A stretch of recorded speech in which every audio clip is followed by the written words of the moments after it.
प्राचीन समय से ही भारत परंपराओं, रीति रिवाजों और संस्कृति का देश रहा है। हमारे प्रत्येक रीति रिवाज, धार्मिक या किसी भी संस्कार योग्य कार्य का कोई न कोई वैज्ञानिक कारण है।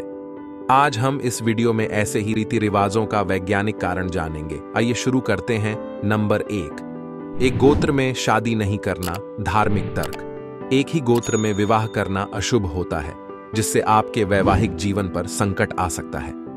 वैज्ञानिक तर्क। एक दिन डिस्कवरी चैनल पर जेनेटिक बीमारियों से संबंधित एक ज्ञानवर्धक कार्यक्रम था। उस प्रोग्राम में एक अमेरिकी वैज्ञानिक ने कहा कि जेनेटिक बीमारी न हो, इसका एक ही इलाज है, सेपरेशन ऑफ जीन्स, अर्थात अपने नजदीकी रिश्तेदारी में विवाह नहीं करना चाहिए, क्योंकि नजदीकी रिश्तेदारों में जीन्स सेपरेट, विभाजन नहीं हो पाते और जीन्स से संबंधित बीमारियां, आनुवांशिक रोग जैसे कलर ब्लाइंडनेस, रंगों में पहचान करने में असमर्थता, हिमोफीलिया, चोट आदि लगने पर बाहर बहते हुए रक्त का प्रवाह का न रुकना आदि हो सकते हैं। रक्त का थक्का बनना प्रोटीन की कमी के कारण होता है। ऐसे अन्य कई आनुवांशिक रोगों की 100% संभावना होती है। फिर बहुत खुशी हुई जब उसी कार्यक्रम में दिखाया गया कि हिंदू धर्म में आखिर हजारों साल पहले जीन्स और डीएनए के बारे में विस्तृत रूप में लिखा गया है। नंबर 2, हाथ जोड़कर नमस्ते करना, धार्मिक तर्क। हाथ जोड़कर नमस्ते अथवा नमस्कार करना हमारा सामने वाले के प्रति सम्मान है। वैज्ञानिक तर्क। जब सभी उंगलियों के शीर्ष एक दूसरे के संपर्क में आते हैं और उन पर दबाव पड़ता है, एक्यूप्रेशर के कारण उसका सीधा असर हमारी आंखों, कानों और दिमाग पर होता है, ताकि सामने वाले व्यक्ति को हम लंबे समय तक याद रख सकें। दूसरा तर्क यही कि हाथ मिलाने पश्चिमी सभ्यता के बजाय अगर आप नमस्ते करते हैं तो सामने वाले के शरीर के कीटाणु आप तक नहीं पहुंच सकते। अगर सामने वाले को स्वाइन फ्लू भी है तो भी वह वायरस आप तक नहीं पहुंचेगा।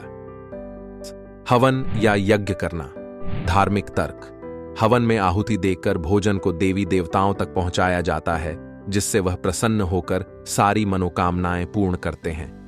वैज्ञानिक तर्क। हवन सामग्री में जिन प्राकृतिक तत्वों का मिश्रण होता है वह और कर्पूर, तिल, चीनी आदि का मिश्रण के जलने पर जब धुआं उठता है तो उससे घर के अंदर कोने कोने तक कीटाणु समाप्त हो जाते हैं, कीड़े मकोड़े दूर भागते हैं। हवन के विषय में हम पहले ही एक वीडियो हमारे चैनल पर ला चुके हैं। यदि आप हवन के बारे में संपूर्ण जानकारी चाहते हैं तो आपको वीडियो का लिंक डिस्क्रिप्शन में मिल जाएगा। नंबर 4, कान छिदवाने की परंपरा, धार्मिक तर्क। कान छिदवाने से राहु और केतु के दुष्प्रभाव खत्म हो जाते हैं और धर्म के अनुसार इससे संतान स्वस्थ, निरोगी, रोग और व्याधि मुक्त रहती है। आपको बता दें कि हिंदू धर्म के अनुसार कर्णभेद 16 संस्कारों में से 9वां संस्कार होता है। वैज्ञानिक तर्क। दर्शन शास्त्री मानते हैं कि इससे सोचने की शक्ति बढ़ती है, जबकि डॉक्टरों का मानना है कि इससे बोली अच्छी होती है और कानों से होकर दिमाग तक जाने वाली नस का रक्त संचार नियंत्रित रहता है। नंबर 5, जमीन पर बैठकर भोजन, धार्मिक तर्क। भारतीय संस्कृति के अनुसार जमीन पर बैठकर भोजन करना अच्छी बात होती है, इससे देवता प्रसन्न होते हैं।